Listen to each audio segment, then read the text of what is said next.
Señor presidente, muchas gracias por la invitación. Muy honrado.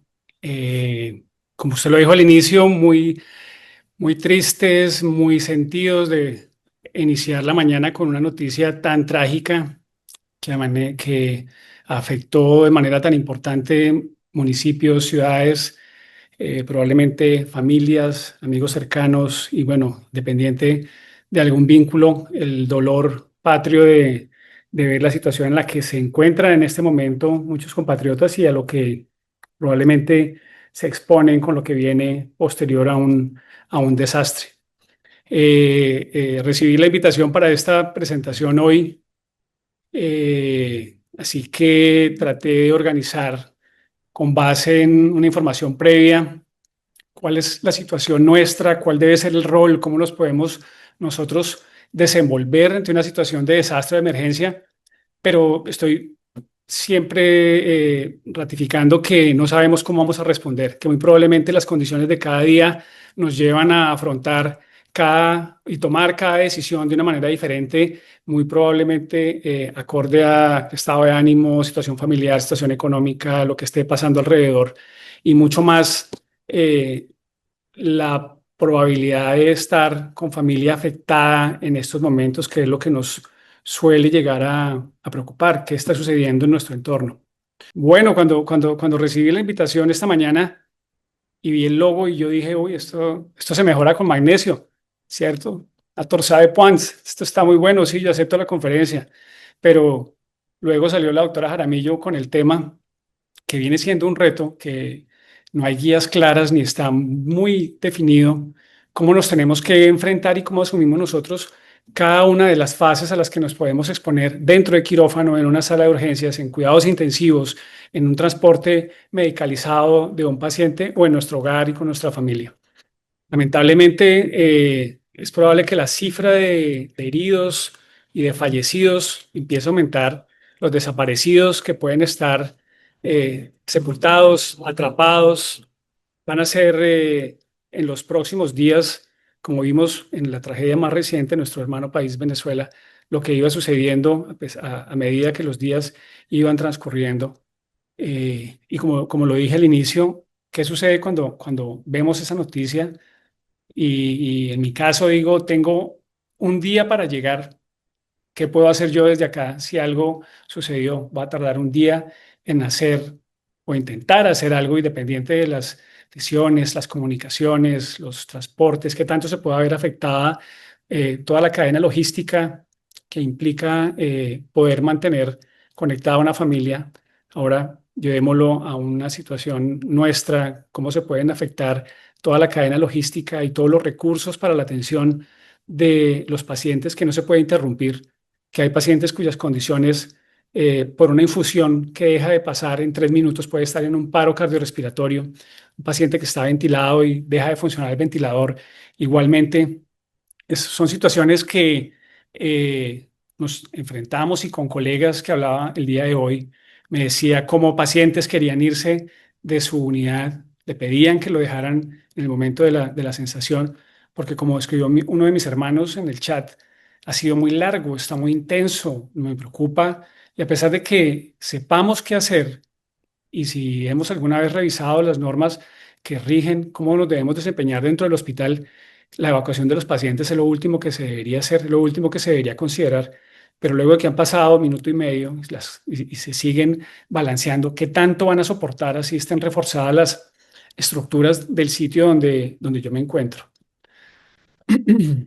La información es demasiado triste cuando empezamos a revisar temas que probablemente no nos involucran tanto como el manejo hemodinámico, la coagulopatía, el trauma, ¿cierto? Y pensamos cuál es el enfoque para una situación de desastre. Nosotros, revisando los reportes de la OMS, la Organización Mundial de la Salud, entre 1998 y el 2017 han sido aproximadamente 750.000 fallecidos que se han presentado secundarios únicamente a terremotos, a sismos, a todo este tipo de desastre natural que en ocasiones pueden ser anunciados, en ocasiones podrían llegar a ser, pero realmente la situación en general es su instauración súbita, dependiendo de la severidad, el impacto de acuerdo a las réplicas que se generan, pues este impacto puede ser todavía mucho peor. ¿Y qué sucede después de estos desastres? Desafortunadamente, un impacto sobre la prestación de servicios de salud. Ahí es donde vemos cómo también la OMS ha descrito aproximadamente 125 millones de personas en este periodo, desde el 1998 hasta el 2017, que se han visto desplazadas de sus hogares o que sus hogares quedan completamente destruidos, no solo desplazar y regresar una vez que esté seguro. Secundaria a las heridas, y no solo las heridas que se producen durante el terremoto. Pueden haber secundariamente se pueden generar explosiones por las tuberías de gases que puedan estar circundantes a las áreas donde nos ubicamos. En las áreas costeras, las réplicas con tsunamis que pueden todavía ser mucho más devastadoras que lo que se genera en un terremoto inicial. Y esto pues viene siendo todavía mucho más complejo de manejar a medida que las condiciones de electricidad, de gas, de agua se vuelven insuficientes para poblaciones de muy escasos recursos, que desafortunadamente es lo que puede suceder en un país como el nuestro y en la región en la que nos encontramos de forma muy similar, donde estas poblaciones vienen siendo todavía mucho más afectadas. Cuando hablamos de todo el impacto que se genera. Entonces nosotros como hospital pues asumimos el trauma de las lesiones iniciales por la caída directa de estructuras, el desplazamiento en vehículos que produce accidentes, etcétera, pero realmente hay un trauma secundario, como lo mencioné previamente, asociado a las explosiones, las réplicas y todos los otros fenómenos que se van a dar posterior al terremoto. El riesgo de infecciones que se va a generar va a ser mucho más alto que en otras condiciones. Desde el punto de vista obstétrico nos debe preocupar la población que se puede adelantar en un parto pretérmino o que se encuentran dentro de ese periodo establecidas para un parto a término, pero ahora con unas condiciones de salud inadecuadas que van a implicar un riesgo en el incremento de la mortalidad materno-fetal que tanto nos afecta. ¿Qué sucede con pacientes crónicos en que se va a ver suspendido su tratamiento, sea por medicamentos, por infusiones, por medicamentos de costo? El impacto psicosocial que va a afectar de diferentes maneras, afectando emocionalmente a los que tienen las pérdidas y desafortunadamente por nuestras mismas condiciones sociales, incrementar actos de violencia, de vandalismo hacia quienes están en condiciones de minusvalía o hacia comercio, hacia droguerías, alimentación, etcétera, que van a afectar finalmente a toda esta cadena de suministros que nutre o que garantiza que la sociedad se pueda mantener. Y por supuesto el impacto en el medio ambiente. Acá vemos esta imagen a la derecha en el 2011 en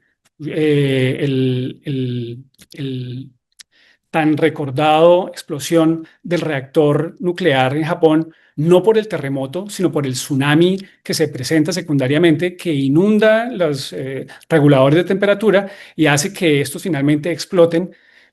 Comparado con Chernobyl, Chernobyl fue mucho peor porque no hubo contención. Acá por lo menos estuvo contenido dentro de estas estructuras, pero igual el daño y el impacto que esto generó para la población y para la comunidad y para pues, este país en general es bastante relevante.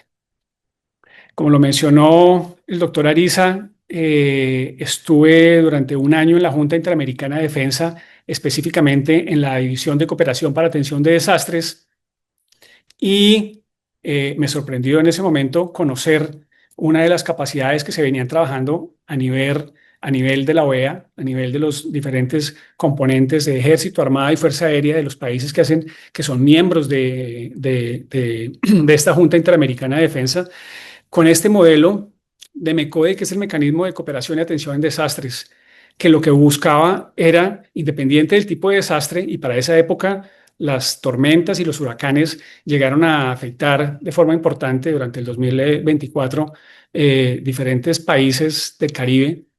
Y vimos cómo para ese momento apenas se estaba implementando el desarrollo de estos ejercicios, pero buscaba de alguna manera optimizar los recursos que los países en su momento quieren brindar. ¿Qué quiere decir esto? Que no todos lleguen con carros, tanques de agua, que no todos lleguen a ofrecer cobijas, sino plantear cuáles son las necesidades y base de este mecanismo de cooperación en desastres, es generar una plataforma en la cual una vez se genera un desastre, se activa el mecanismo, el país expone sus necesidades y los países oferentes empiezan a verificar y a corroborar qué pueden llegar a aportar. En este caso, dentro de las lesiones aprendidas que se han generado durante otros desastres de años anteriores, como por ejemplo un recurso tan valioso como pueden ser los aviones, llegaban a estar sobresaturados por no tener una adecuada área para tenerlos organizados y para aterrizar porque las condiciones del sitio no lo daban. Entonces no era necesario aviones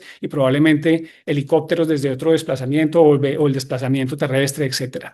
Entonces, si vemos hay un interés en general y ya lo estamos bajando a región para entender por qué es tan importante estar preparados para estas situaciones de desastres. Desafortunadamente, nuestro país, que tiene una ubicación geográfica espectacular, rodeado con dos océanos y con una fortaleza de su cadena montañosa y los ríos que irrigan toda nuestro territorio, está en una zona con una falla geológica que es propensa a que, como vemos acá en el cuadro de la derecha, pues se generen desafortunadamente estos tipos de desastres con impactos tan severos, recordando el último que habíamos tenido para el 99 en la zona cafetera, Armenia, Pereira, donde desafortunadamente el daño, el desastre que se generó para ese momento fue bastante significativo y donde desafortunadamente también para esa época los intentos o los grupos que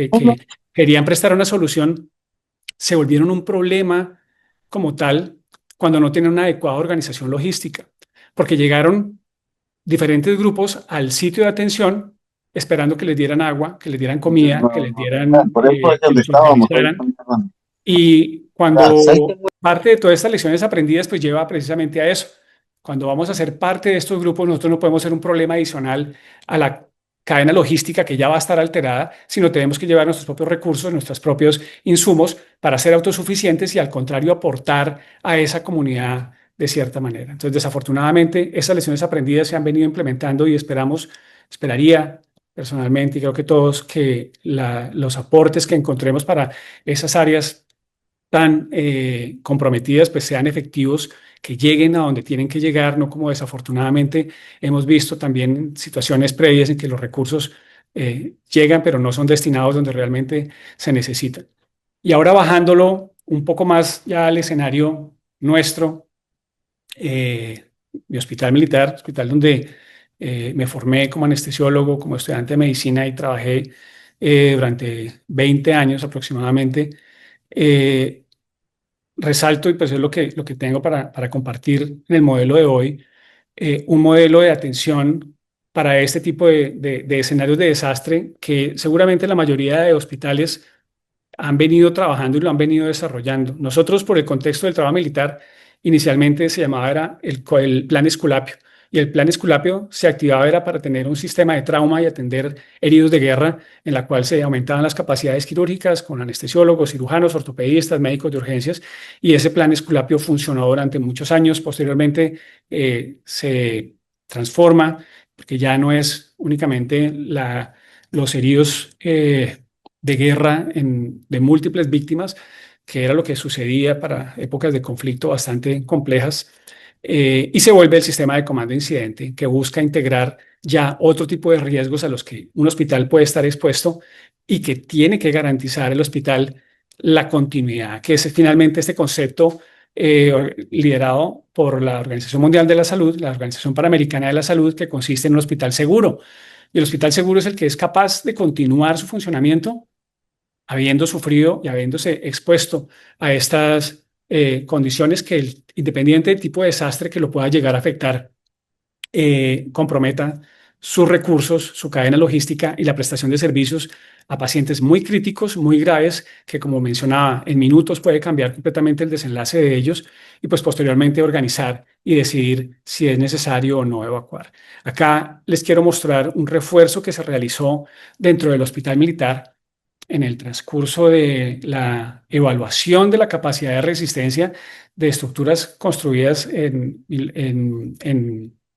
que es lo que suele pasar en la mayoría de nuestros hospitales que tienen más de 30, 40, 50 años, y cuál es la capacidad de resistencia para sismos que esto realmente tiene. Inicialmente, pues cuando veíamos estas barras, las veíamos horribles, acostumbrados pues a ver el hospital de otra manera. Acá estamos viendo cómo esta red quedó distribuida de acuerdo a una planeación y a un análisis arquitectónico que se hizo para esto, y es la manera como se espera y ha venido funcionando. Mejore la capacidad de resistencia entre estos eventos sísmicos que estamos mencionando el día de hoy. Las estrategias que se realizan para mejorar las condiciones de un hospital y garantizar el concepto de que el servicio se pueda seguir prestando tiene que ser continuo, que tiene que ser un programa institucional y tiene que estar garantizado durante todas las líneas, tanto el componente jurídico, el económico, el componente en salud, que somos nosotros que probablemente podemos estar mucho más alejados del interés nuestro de saber qué está pasando, cuando primero puede ser un riesgo para nosotros donde estemos trabajando. ¿Qué tipo de hospital tenemos? ¿Tiene realmente unas características de protección antisísmica? ¿Cómo es la evacuación?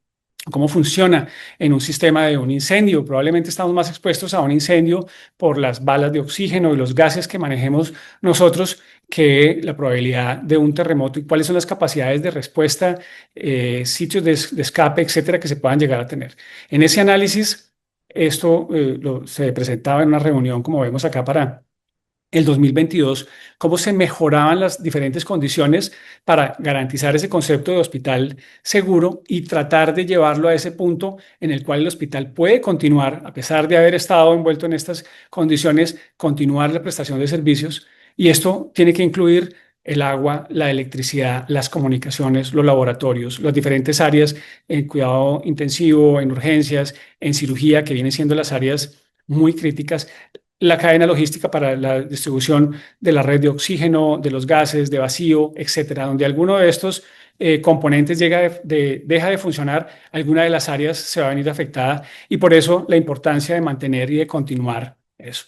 Tener definidos los protocolos y que los conozcamos nosotros como médicos. ¿Cuántos de nosotros en los diferentes sitios donde tengamos que convertirnos en un hospital de desastre y empezar a recibir múltiples heridos, conocemos cómo se clasifican los pacientes, conocemos cuál va a ser la destinación de ellos de acuerdo al color que se le está dando, conozco cuál va a ser mi rol en ese momento? Si me encuentro de turno y es a las 2 de la mañana que se presenta el evento, dejo a mi paciente abandonado, lo despierto, me voy a urgencias porque necesitan un manejo de la vía aérea. ¿Cómo vamos a enfrentarnos nosotros en cada uno de los sitios donde nos encontramos laborando? Entonces, creo que la primera pregunta que debemos hacernos nosotros, porque en este momento nuestro contexto se sale del manejo nacional, del manejo regional, del manejo mundial de las políticas. Muchos documentos están escritos, muchos documentos no están tan enfocados directamente a cuál es el rol y en este caso nuestro, del anestesiólogo en el quirófano. Una guía así como el ABC, ¿cierto? ¿Qué hago? Entonces, lo primero es salgo corriendo, lo segundo es apago el ventilador. ¿Qué es lo que voy a hacer en los diferentes momentos en que me encuentro? Lo que hice fue hacer una búsqueda de las diferentes recomendaciones entre la Organización Mundial de la Salud, el CDC y algunas otras entidades en los Estados Unidos que regulan y que recomiendan cuáles deben ser de pronto los enfoques, porque nosotros como médicos, ¿qué pensaríamos? Es mi responsabilidad, me quedo con mi paciente, como vimos hace poco un video de un escenario quirúrgico donde se quedan protegiendo al paciente y vemos cómo la máquina de anestesia y probablemente el electrocauterio y todo se mueve. No todos se quedaron con el paciente, algunos escaparon, otros se quedaron con el paciente, y voy a lo mismo. ¿Qué me hace tomar una decisión en una situación de emergencia? ¿Qué me hace tomar la decisión ante si desafortunadamente me van a robar el celular? ¿Me voy a defender? ¿Mejor voy a dejar que se lo lleven? Eh, ¿Cómo me encuentro en ese día de estado de ánimo? Siento que soy indestructible y entonces voy a pelear por mi celular y eso puede afectar mi vida. No sabemos cuál va a ser hasta que nos toca a nosotros tomar la decisión y reaccionar y saber realmente si entre nuestros principios éticos, nuestra formación, nuestra familia, todo lo que pueda estar atravesándose en ese momento de crisis, que es una verdadera situación en que podemos salirnos completamente de contexto, cómo nos vamos a enfrentar y cómo lo vamos a responder. Esta es una guía del hospital. Mantenemos la calma para actuar mejor. Ah, está muy bonito escrito ahí. Mantengamos la calma. Todo se está sacudiendo, todo se está moviendo. Tengo un paciente en el quirófano, tengo 8 pacientes en la unidad de cuidado intensivo, 5 están ventilados. Las enfermeras, la mitad se fue, la mitad se quedaron. ¿Cuál va a ser la manera, la capacidad? El hospital me debe 8 meses, no me han pagado en 8 meses. El jefe del grupo del contrato de anestesia se queda con el 20% de mi sueldo y él está en su casa, está en una finca, está tranquilo y yo soy el que me estoy exponiendo. Tantas situaciones a las que puede llegar a cambiar cómo vamos a responder nosotros en ese momento en la situación. Pues mantengamos la calma, lo sabemos, lo intentaremos, pero van a ser muchos factores los que van a ser. Pidamos ayuda, conocemos dentro de nuestro sitio de trabajo a quién llamar, dónde llamar, cómo nos vamos a comunicar. No vamos a llamar al 123 estando en ese momento. Debe haber un grupo de auxiliares, debe haber un grupo de primeros auxilios, debe haber un grupo, como vemos acá, estos muñequitos pintados abajo, que pueden ser los primeros en responder durante las diferentes situaciones, con una formación diferente a la que tiene el resto del personal asistencial y administrativo del hospital. Y acá hace parte de estos grupos personal administrativo y asistencial del hospital, en los que están capacitados para ayudar a coordinar, a dirigir y a que la cadena logística en ese momento funcione, sea para mover un tipo de paciente de un sitio a otro, que como lo dijimos, no es la primera opción, no es, pero si durante el terremoto hay una explosión, ese sitio seguramente sí va a ser una emergencia, sí va a tener que evacuarse esos pacientes, independiente de la condición en lo que está, por el riesgo en el que esto implica. Entonces, tenemos que conocer en nuestro hospital cuál es el modelo en el que está, cómo hacemos parte nosotros de ese modelo y qué tanto estamos involucrados en el día. Podría llegar a ser fácil. Y no sé cómo fueron las experiencias que probablemente vamos a escuchar más adelante de los colegas que estuvieron en cada uno de los sitios donde hubo colapso de estructuras. ¿Qué áreas eran esas? Áreas de atención ambulatoria, eran áreas de atención de hospitalización, era cuidado intensivo, quirófano, y cuál fue el manejo que se le dio en su momento y nos servirá a nosotros como retroalimentación en este momento. Tratando de concluir y de empezar a llevar a lo que nos interesaría tener en el ABC y cerrar de forma mágica, listo, así me voy a comportar para el siguiente escenario de desastre en el que me encuentre. Pero vimos que muchos factores van a modificar cuál puede ser mi respuesta en ese momento. Entonces dice el CDC que la recomendación va a ser básica. Estoy en una situación de terremoto, lo único que tengo que hacer es protegerme y me tengo que cuidar. No me voy a ir, no me voy a quedar, me voy a proteger mientras se está sacudiendo. Sin embargo, algunas de las recomendaciones indica que hay que cubrir al paciente y que hay que proteger al paciente, porque es que el paciente está vulnerable. Un paciente en el quirófano bajo anestesia no tiene cómo protegerse. Estaría en nuestra responsabilidad, como vimos en aquel video, asegurar que ese paciente no se caiga, no se extube, no pierda las vías de acceso. Sería gravísimo donde el paciente en esa sacudida perdiera la vía aérea y perdiera el acceso venoso y luego nosotros quedamos sin luz, quedamos con daño de las fuentes de oxígeno, etcétera, todo lo que garantizaba la prestación del servicio en ese momento y cómo vamos a recuperar esa condición. Claro, estaríamos, como algunos lo mencionaban, no fue mi culpa, fue el terremoto, pero nosotros tenemos una responsabilidad con un paciente que encomendó su vida a nuestro cuidado, su familia, con la responsabilidad también en nosotros.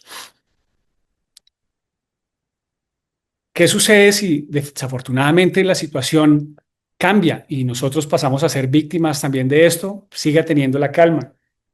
Imaginémonos una situación de esas tan extremas en la que tenemos que reaccionar. Pues pienso que los anestesiólogos, una de las características es precisamente esa, ¿cierto? Tomar decisiones eh, rápidas en una situación compleja, pero estamos acostumbrados a situaciones en general conocidas, paciente con enfermedades conocidas, monitorizado, con todo en un escenario controlado, con un riesgo estratificado previamente que nos lleva a tomar la decisión, pero igual eso nos lleva a que en una crisis, en una situación de emergencia, actuemos de una manera sensata, tranquila, ordenemos y dirijamos todo un equipo que está a nuestro cargo. Acá esperaríamos reaccionar lo mismo y pues tratar en ese momento de que esa protección que buscamos sirva en algún momento para que nuestro rescate, si es necesario, pues llegue a suceder. Estas medidas de la OMS están dirigidas al sitio donde trabajamos y yo las tomaría como una recomendación a quienes manejan los quirófanos y a quienes están a cargo de esa parte administrativa, porque en el momento de la crisis no lo podemos hacer. Esto es lo que hay que buscar, que nos ofrezcan en el sitio donde nosotros estamos, cuánto duran las baterías de la máquina de anestesia, cuánto duran del ventilador, cuánto van a durar los monitores en el caso de que, de que el suministro de la red eléctrica se vea también comprometido. Si no tenemos el conocimiento de esto y no lo hemos revisado perfectamente, nuestro ventilador de la máquina de anestesia no tiene batería y se desconectó y tenemos que pasar a una ventilación manual. Lo mismo con los monitores, lo mismo con el desfibrilador, con todos los insumos que están ahí. Entonces, esta guía que estamos viendo en este momento, pienso que la debemos conocer, pero la tenemos es que transmitir a la parte administrativa, que es la que nos tiene que garantizar con el grupo logístico, el responsable de garantizar y evaluar estas situaciones y estas condiciones. No. El objetivo de los hospitales seguros debe estar enfocado a que pueda seguir funcionando durante el terremoto y posterior a que se presente, en este caso, el desastre que sea. Nuevamente, acá estamos hablando del terremoto. Y esas condiciones deben estar sujetas a la probabilidad de réplicas. Entonces, ahí debe activarse un equipo en el que tiene que reevaluar rápidamente áreas críticas en las que habría que cerrar, mover pacientes, áreas de cirugía en las que se tenga que decir, no podríamos continuar acá. El riesgo ante una réplica es que estos muros puedan colapsar, desplacemos quirófanos, bajemos las urgencias, adaptamos cuidado intensivo, algún tipo de cambios y sí se tendría que dar de forma temprana y de forma muy aguda. El objetivo con los pacientes críticos y los pacientes más enfermos, pues si no lo habíamos evaluado previamente, la alteración en la prestación de los diferentes suministros para estos pacientes pues va a terminar en desenlaces fatales que no queremos nosotros con nuestros pacientes. Estos insumos, lo mismo, no es responsabilidad nuestra como médicos hacerlo, pero sí la parte administrativa, sea el biomédico que tenemos nosotros o el responsable administrativo de los quirófanos, y esto es hacer una evaluación periódica de las capacidades que van a tener estos equipos ante un corto de suministro eléctrico para que se pueda garantizar el funcionamiento. Y en el caso de que no, tener una estrategia de backup que tiene que ser inmediata, que no puede ser contar en que va a adquirirse con otra institución, nos va a prestar, no, vamos a estar colapsados, los servicios de emergencia pueden estar inundados, las capacidades van a estar desbordadas, los daños pueden ser peores en otros sitios que donde nos encontremos nosotros y podríamos llegar en un momento a ser nosotros el centro de referencia para para esos escenarios. Evaluar y establecer procedimientos priorizados y evacuación de pacientes. Entonces, ya lo dijimos, la decisión inicial no es evacuar pacientes. Los pacientes se tienen que mantener. Ahora, con lo sucedido hoy y hablando con algunos colegas en la tarde, ¿qué hacer en un octavo piso cuando la estructura se sigue tambaleando y se sigue moviendo? O sea, suele pasar que, está temblando otra vez y esperamos. Pasó 5 segundos, 10 segundos, no va un minuto, no, se sigue moviendo. ¿Cuánto va a llegar a soportar y qué va a pasar con las réplicas que se van a presentar? Entonces viene la organización y la estratificación que sí tenemos que hacer nosotros con los pacientes para definir cuál va a ser la destinación o cuál va a ser el manejo que vamos a aplicar con ellos. Cambio de área, traslado a un área intermedia, desplazamiento a áreas hospitalarias y adaptar capacidades dentro de lo posible para que se puedan volver unidades de cuidado intermedio, unidades de cuidado intensivo. Ya hemos hecho eso previamente en el hospital militar y volver un piso hospitalizado pues ya tiene esas capacidades organizadas. Eso quiere decir que previamente se hicieron ciertos ajustes para que estos dos pisos en algún momento se puedan volver cuidado intensivo y quedó el hospital con esa capacidad de poderlo llegar a manejar de esa manera. Y es una recomendación que podría considerarse en los sitios en los que pueda haber mucho más riesgo de este tipo de eventos sísmicos o dependiendo de los desastres, porque países del Caribe más que terremotos pueden estar expuestos a los huracanes de forma continua y repetida. a diferencia de países como el nuestro, donde el terremoto pues viene siendo la prioridad en cuanto al riesgo de desastres así de esta magnitud. Se me olvidó decirles que en los códigos QR pueden escanear y los va a llevar directamente al link donde en este caso pues está la lista de chequeo de verificación recomendada por la Organización Mundial de la Salud para los hospitales. Tener presente las réplicas y qué hacer durante las réplicas, también recomendaciones que nos están dando, que podemos verlas de manera sencilla, que esto, pero que en la situación de estrés en la que nos encontremos, si estamos heridos o tenemos los pacientes con nosotros, puede cambiar ese estado mental, ese estado psicológico en el que nos encontremos nosotros y que cambie cómo tomo yo mis decisiones y cómo puedo afectar los desenlaces de mis pacientes. Y dentro del resumen que se tenía dentro de la evaluación del sistema de comando de incidente del hospital, esto era como parte del resumen que se organizaba y es primero cuál es la responsabilidad nuestra como prestadores de salud, conocer, porque lo que menos nos interesa de ese tipo de reuniones es ir a poner cuidado. Lo veía en el hospital cuando iban a hacer el sistema de comando de incidente y se reunía el personal del hospital en el teatro con una capacidad de 400 personas y tal vez más del 80% en su celular, mirando cualquier otra, haciendo cualquier otra actividad, porque desafortunadamente los médicos creemos que no es nuestra responsabilidad, pero ya lo vimos, lo estamos viviendo desafortunadamente y es clave. Si en el momento tenemos que asumir nosotros el liderazgo y asumir un rol de toma de decisiones, saber qué hacer en cada uno de los diferentes escenarios. Igual en nuestras familias tenemos que discutir y saber cuál va a ser un punto de reunión, cómo nos vamos a manejar, qué pasa si las telecomunicaciones se caen. Hoy las comunicaciones se iban enredando un poco en el momento de enviar un mensaje, e intentar llamar, no era tan fácil. Ahora, donde estemos nosotros dentro de esa área específica, muy probablemente tenemos que tener muy claro qué va a suceder con nuestra familia, qué va a suceder en el escenario de que suceda algo en mi sitio de trabajo y cuáles son las indicaciones para ellos.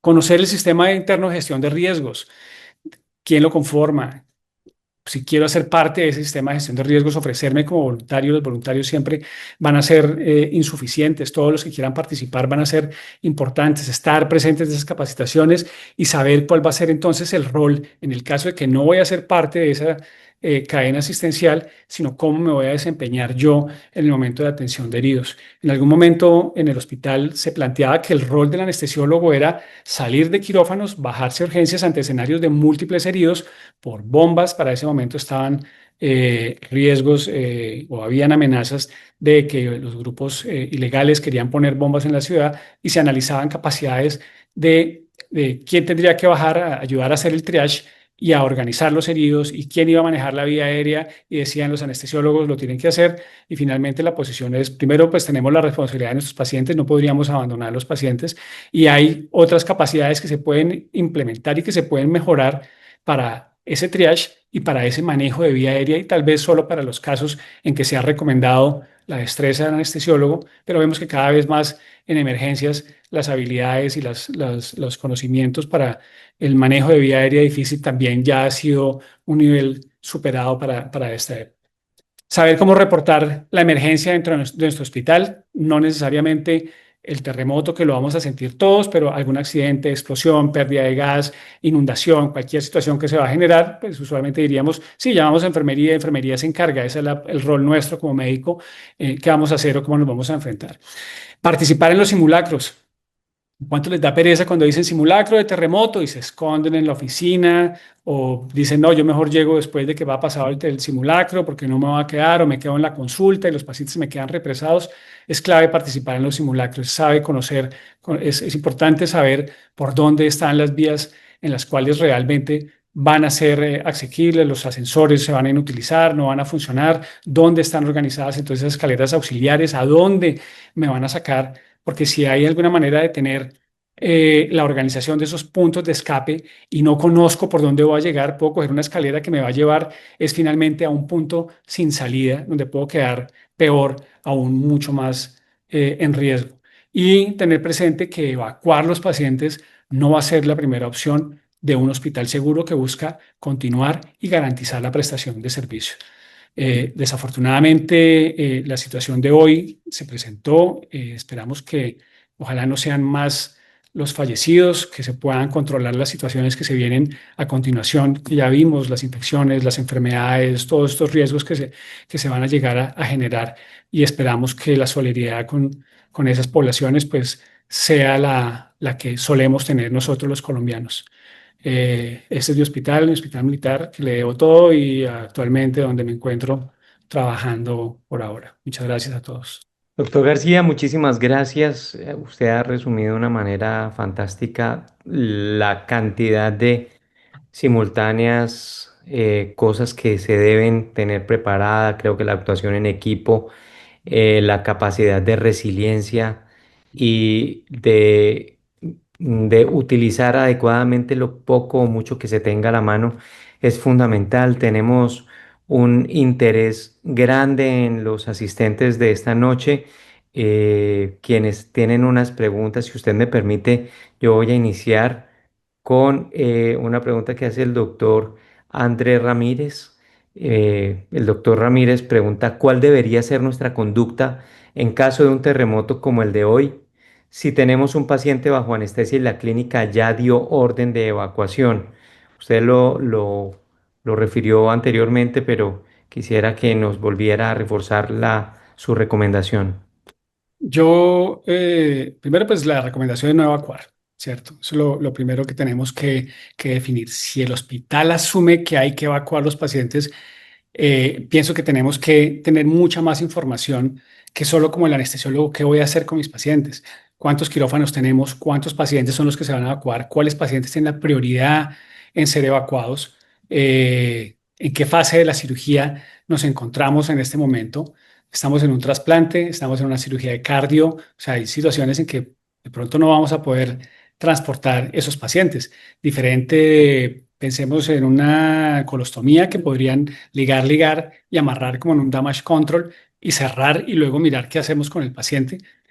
Pero para que la indicación de evacuación esté presente, tendría que ser riesgo de escape de gases con una probabilidad alta de que haya explosión, que las réplicas son recurrentes, que la infraestructura del sitio donde estamos trabajando sea inadecuado y el riesgo de una réplica o que ya las grietas que están analizando el grupo logístico administrativo considere que el riesgo es bastante alto, pues tendríamos que tomar esa decisión.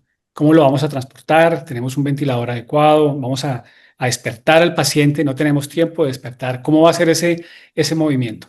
Pienso que cada situación va a ser muy independiente y yo llevaría el mensaje a cada uno de nosotros como grupo a organizarnos dentro de los diferentes servicios y definir qué haríamos donde tengamos 5 quirófanos activos, 10 quirófanos activos, eh, hospitales muy grandes con cirugías muy complejas, eh, múltiples tenemos nosotros dentro del hospital, dentro de la red hospitalaria, perdón, que tenemos en nuestro país.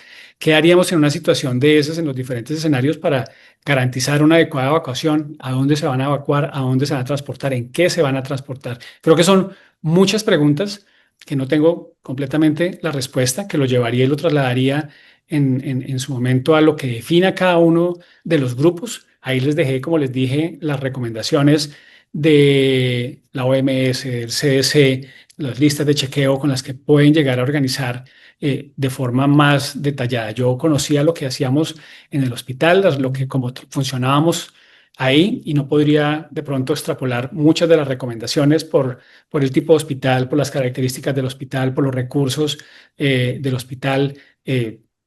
Las facilidades de llamar a la brigada de ingenieros y tener un apoyo con diferentes recursos por ser parte de la misma sistema de fuerzas militares, etcétera. Gracias, doctor García. No hay nada asegurado, podemos tener más réplicas los días siguientes. Se sabe que hay un riesgo y no podemos quedarnos con lo que sucedió hoy. Así es que vamos a profundizar un poco sobre los conceptos. Doctor Hans, usted nos podría explicar cómo es esto de las evacuaciones de tipo horizontal o vertical, cómo se podrían, digamos, tipificar este tipo de características en la evacuación. Bueno, yo Desafortunadamente, esos conceptos no los utilizamos, no los Perfecto. implicamos. Tendremos que profundizar en esta recomendación que, como les dije, me basé en la bibliografía que encontramos el día de hoy. Nosotros en este tipo de desplazamientos y de movimientos, pues nuestro concepto siempre estuvo dirigido a no evacuar los pacientes y no tuvimos escenarios. Tal vez hemos evacuado pacientes solo en una situación en la que hubo un evento de un incendio en un piso de estos y los pacientes pues fueron evacuados, pero era un piso, era una atención hospitalaria, no era atención en cuidado crítico o dentro de quirófanos, Freddy. Perfecto. Listo. Muchas personas nos preguntan sobre qué hacer en caso de incendio hospitalario asociado a este tipo de desastres. Cómo actuar, cómo se manejan tanto el personal como los pacientes en este caso. Bueno, el fenómeno en el que nos encontramos en un riesgo o ya en la presencia, en la presencia del incendio, primero pues, ¿dónde estamos ubicados? ¿Pisos o quirófanos? Vamos nosotros a nuestros quirófanos.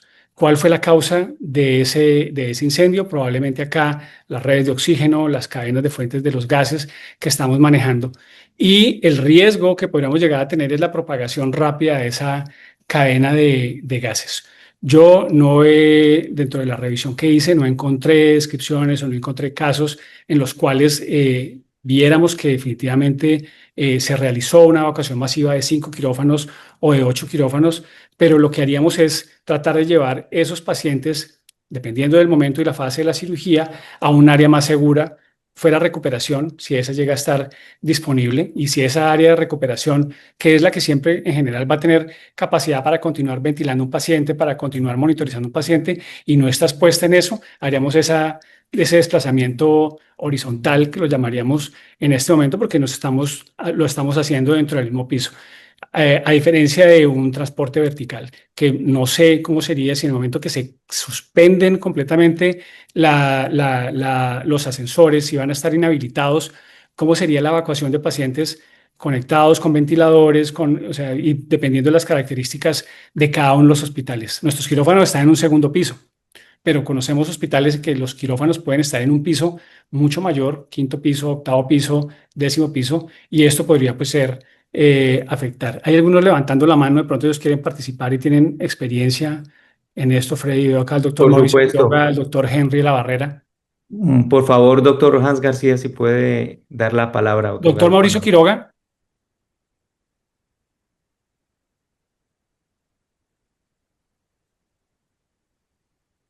no, entonces, doctor Mauricio Quiroga. Sí, ¿me escuchan? Oh, sí, Sí, señor. señor. Bueno, mucho gusto, Hans. Muchas gracias por la charla. Gracias. Yo quiero poner no hay tiempo de actuar en el momento agudo de la crisis, como lo que pasó hoy. Algunas personas abandonan el sitio, otras se quedan, pero con los pacientes que están en cirugía, y pensar en una evacuación cuando uno ve que parte del edificio se está separando o ya hay partículas que están cayendo, eh, es decir, la gente se pregunta es qué hacer en ese momento exacto con el paciente, porque eso es cuestión de 40 segundos, 30 segundos, de pronto un poco más como pasó hoy, pero nuestros hospitales ni siquiera tienen rampas para poder evacuar a los pacientes en forma adecuada en el caso que uno pudiera coger un paciente y tratar de sacarlo del edificio. En alguna parte aprendí que lo que debe hacer uno es, con las colchas de las camillas, arrastrarlo por la escalera hacia abajo, porque no hay forma de bajarlo por una escalera a menos que uno lo coja y lo alce, o entre varias personas lo alcen, pero el sistema de arrastrarlo, ponerlo sobre la colcha de la camilla y bajarlo por la escalera rodando es una forma adecuada. Pero eso es una cuestión súper de emergencia cuando uno ve que ya se le está cayendo parte del techo a uno encima. Esa es la situación en que uno debe definir qué tiene que hacer y cuál es la responsabilidad porque en otras partes también uno aprende que el socorrista, no, el mismo socorrista no debe ser parte del accidente. Es decir, el socorrista debe tratar de salvarse él mismo y para poder tener la opción de ayudar a los demás. Esa es la observación que yo tengo y es que esto no da tiempo, Sí, es 40 segundos. sí. El problema es no Gracias. sabemos cómo reaccionar, cómo vamos a reaccionar. Aquí me describía la doctora Lorena Díaz, nos aclaraba, desplazamiento vertical es en el sentido vertical de un piso a otro, pero tiene que ser solo para pacientes autónomos, no para pacientes que pierden esta capacidad.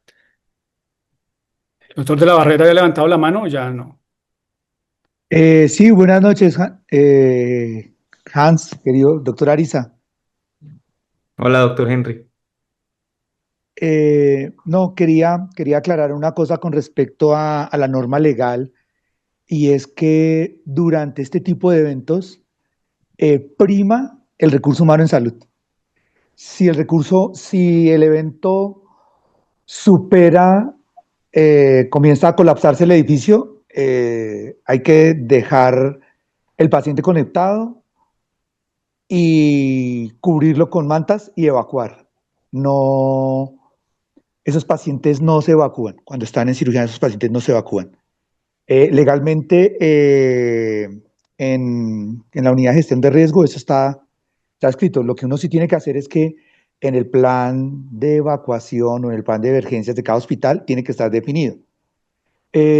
Con respecto a lo de las evacuaciones, horizontales se hacen cuando, por ejemplo, un área es más segura que otra, por decir algo. Comienza a haber un incendio en hemodinamia o en un lado del hospital y uno puede trasladar los pacientes de una ala a otra mientras se puede controlar, pero lo que dice Hans es cierto, las evacuaciones horizontales solamente son para los pacientes que pueden movilizarse. El resto de pacientes se dejan donde están. Y lo que uno sí tiene que hacer y lo que uno tiene que entender, por eso es tan importante las capacitaciones, es que es más importante el recurso en salud. Somos más importantes. En ese orden de ideas, los primeros 35 segundos de un terremoto, si no se colapsa la estructura y hay la orden de evacuación, uno tiene que hacer caso a la orden de evacuación. Eso sí, por eso es tan importante hacer los ejercicios. Por ejemplo, a veces ocurren terremotos o temblores y después de esto sobreviene un incendio. Pues claro, la estructura no se colapsó, pero la segunda amenaza después del sismo es el incendio o un derrame de líquido, o por ejemplo en el caso de nosotros que estamos debajo de la central de esterilización, ocurre algo con los autoclaves o algo que continúe en Mm. riesgo la vida del personal médico y de enfermería, hay que evacuar. Hay que evacuar. Y después de que la brigada de emergencia diga, hey, ¿es seguro? Uno sí regresa. Era como lo que quería aportar. Doctor, sus palabras son muy acertadas y coinciden con la de varios de los abogados que en este momento estaba consultando yo.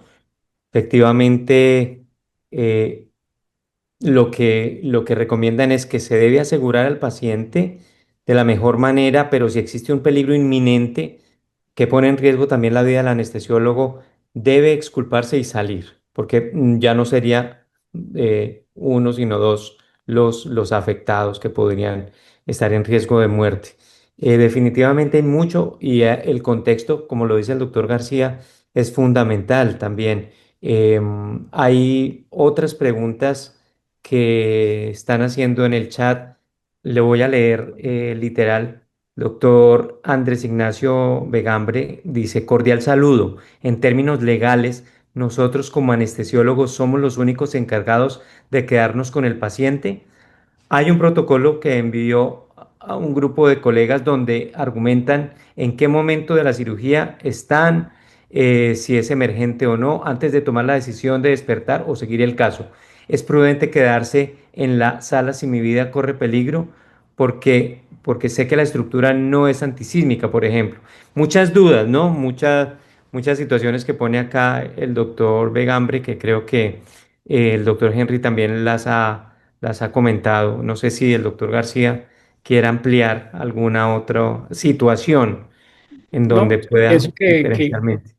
sí, cuando me llamaron esta tarde para esta presentación, me generaba la duda cuál era el respaldo legal y cuál era el componente ético de este tipo de situaciones donde en mi concepto, como lo mencionó Henry y bueno, alguien más, prima la seguridad del reanimador, ¿cierto? Eso nos lo han enseñado nuestros maestros reanimadores durante todo el tiempo. Primero garantizo mi seguridad y luego garantizo la de los demás, pero estoy acá ante una condición de un paciente sometido voluntariamente a un procedimiento bajo mi cuidado. Entonces, creo que esos vacíos que nos quedan, pues sería muy bueno si SCARE organiza con apoyo del área jurídica y con los especialistas que tenemos nosotros, colegas, amigos, expertos en bioética, y se genera un documento que nos resuma este tipo, porque la preocupación, como lo vemos casi siempre, es en medicina defensiva, ¿cierto? ¿Qué voy a hacer yo para evitar un problema legal? Acá estamos hablando de mi vida y en una situación de desastre, pero tengo la responsabilidad del otro y de mi vida depende de toda mi familia. ¿Y qué voy a hacer en ese momento? ¿Cuáles son los argumentos legales o el soporte legal en el caso de que tuviera que abandonarse un paciente en ese escenario, el paciente falleciera y luego demandan al hospital por lo que sucedió? Y lo mismo, como alguien decía, en mi hospital no es sismo resistente, mi hospital no tiene un área de evacuación, no tiene un sistema adecuadamente implementado y me puso en riesgo a mí en ese sitio. ¿Dejo de trabajar ahí o qué? ¿A qué me voy a enfrentar? Yo creo que sería muy interesante esto que sea como un abrebocas para un tema que de pronto debimos haber afrontado antes, que es una realidad de cuál es el rol y cuál es el respaldo legal y el componente ético en el que nos enfrentamos nosotros para diferentes situaciones de desastre. Perfecto. Tenemos acá a nuestra líder de jurídica, la doctora Olga Cubides, quien nos va a aclarar y anticipo que vamos a tener también un espacio con los abogados porque como hay muchas dudas, creo que vale la pena también hacer desde esta visión jurídica un análisis. Doctora Cubides, mucho gusto y bienvenida.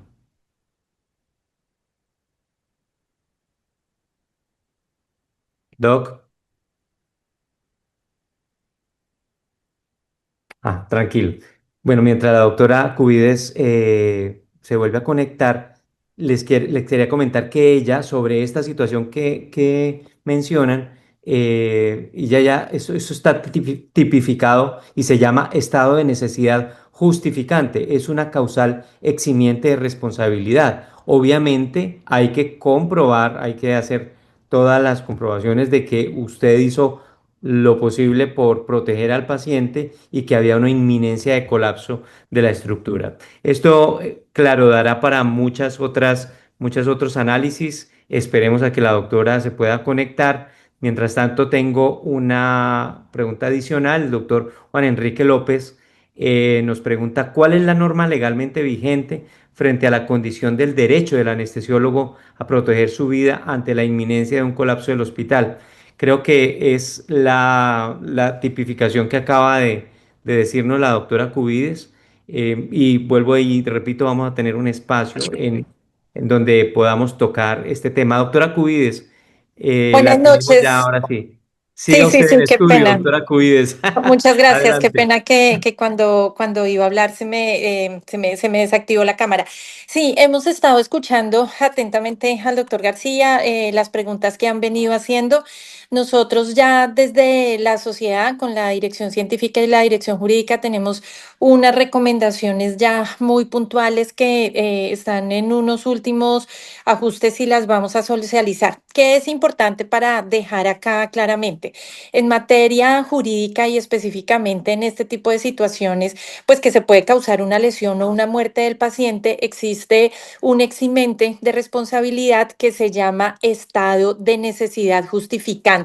Y es cuando hay una situación de inminente peligro, hay, llamamos los abogados, dos bienes jurídicos de similar entidad, es decir, dos vidas. En este caso sería la del paciente y la de su cuidador, reanimador, el médico y están en grave e inminente peligro. O sea, digamos que son unos requisitos muy puntuales y se puede aplicar el estado de necesidad justificante siempre y cuando ese peligro inminente no lo haya causado, en este caso el anestesiólogo, pues que claramente en el caso de un sismo, digamos que no lo ha causado.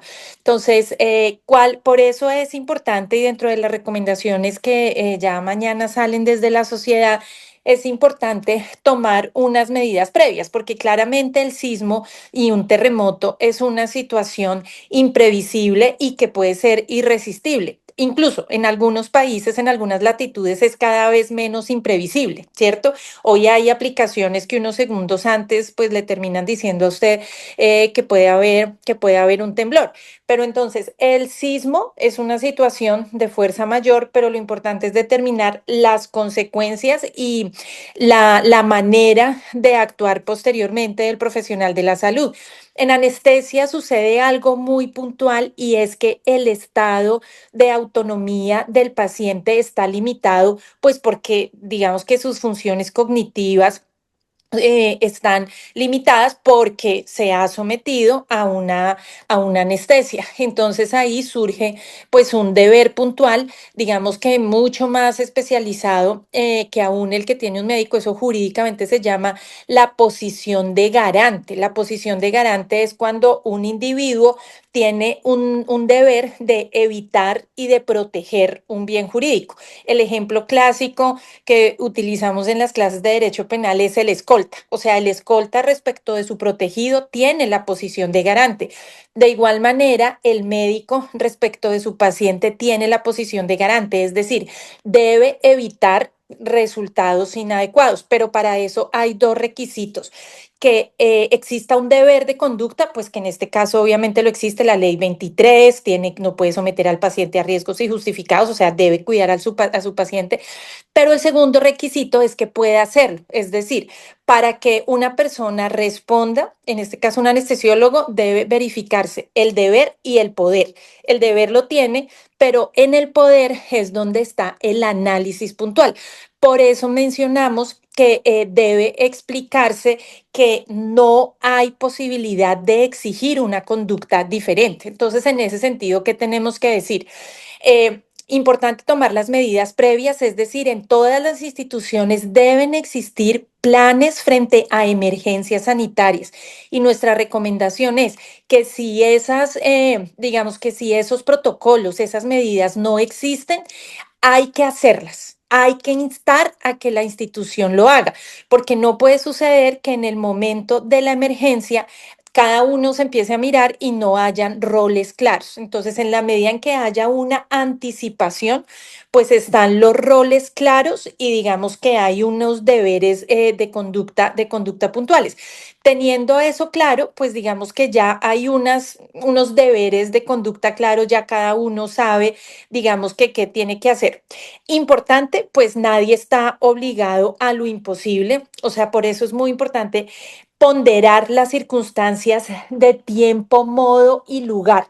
O sea, lo que razonablemente puede hacer al anestesiólogo frente a la situación del paciente, frente a la estabilización de su vía aérea, pero claramente si hay una protección, digamos que legal, bajo un eximente de responsabilidad, en no asumir riesgos irrazonables, en no asumir una conducta diferente, y por eso es importante la articulación institucional. Última recomendación, doctores: en la medida de lo posible, una vez se supere esa situación crítica, dejar registro. ¿Qué es importante en el registro? Documentar estos elementos jurídicos, que se presentó una situación de peligro, que fue inminente, es decir, que se estuvo presentando, que no había una manera diferente de actuar o la imposibilidad, que no se pudo entregar a nadie, que se dejó lo mejor estabilizado al paciente, porque en responsabilidad, digamos que la valoración del juicio se hace ex ante, pues cuando sucede la situación, pero el análisis de responsabilidad es ex post. Es como llenar un crucigrama con las respuestas a lápiz, donde uno ya sabe las respuestas, ya sabe lo que pasó y empieza a mirar y hacer análisis retrospectivos. Entonces, en ese punto, las recomendaciones son importantes, pero como lo mencionaba el doctor Ariza, vamos a abrir un espacio específicamente para temas jurídicos. Creo, doctor Ariza, que aquí valdría la pena abrir un formulario para que nos hicieran preguntas y poder ser lo más claros frente a las situaciones que se puedan presentar, porque sabemos que la realidad supera cualquier análisis jurídico y por eso es importante conocer, pues de pronto, situaciones puntuales que puedan afrontar. Reitero, importante plan de emergencia. Si no hay, pedirlo a la institución, articularlo y desde SCARE, desde FEPASDE, pues a entera disposición a través de nuestros canales 24 horas. Ahora los dejo en el chat las asesorías que puedan llegar a tener. Muchísimas gracias, doctora Olga. Doctor Hans, usted ha sido muy amable en habernos colaborado con esta importante conferencia el día de hoy. Eh, el doctor Jesús tiene una mano levantada y la doctora Sandra Jaramillo. Vamos los dos últimos minutos a estas participaciones. Doctor Jesús, adelante. Gracias, Adelante. gracias, doctor Freddy. Ese es solamente un comentario. Yo creo que el equipo quirúrgico debe ponerse de acuerdo y a nivel institucional, como lo mencionaba la doctora Olga, debe decidir qué hacer. Y lo digo porque hace algunos años, no hace muchos años, con tanta capacitación que se dio durante la pandemia, la Asociación Colombiana de Cirugía hizo esta misma charla con un experto de México y él recomendaba no abandonar el paciente. Entonces es muy difícil el día en que uno como anestesiólogo salga y el cirujano se quede. Por eso me parece crucial que lleguemos a acuerdos no solamente en el quirófano, sino también que eso sea una política de la institución sobre cuál va a ser la conducta que se va a tomar, porque si todo resulta bien, yo puedo hacer las notas perfectas y todo eso, pero si no hay concordancia entre lo que estamos escribiendo en la historia clínica, nos vamos a ver abocados y enfrentados a problemas serios. E insisto, el procedimiento quirúrgico hace parte, lo realiza todo un equipo y es el equipo el que toma la decisión y ojalá sea a través de una conducta que sea de la misma institución en que nos defienda y nos respalde. Con eso nos evitamos problemas importantes. Gracias. Muchas gracias, doctor Tovar. Yo creo que definitivamente todas estas visiones son muy enriquecedoras. Doctora Jaramillo, adelante. Buenas noches. Para terminar, también recordar a todas las personas que están acá que estas situaciones pues son situaciones que nos cargan emocionalmente, que son situaciones que también nos van a agotar, no solo agudos, sino también en el tiempo. O sea, esto no es de un día, no es de 2 días.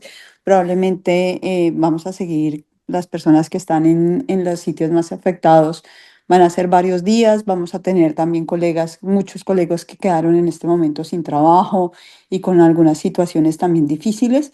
Y es importante también reconocer esa vulnerabilidad humana dentro de lo que nosotros hacemos. O sea, también somos personas, también nos cansamos, también necesitamos descansar, también necesitamos apoyo. Recordarles que desde las CARE los estamos acompañando para aquellas personas que requieran soporte también como desde este cansancio, de si se sienten ansiosos, si se sienten mal.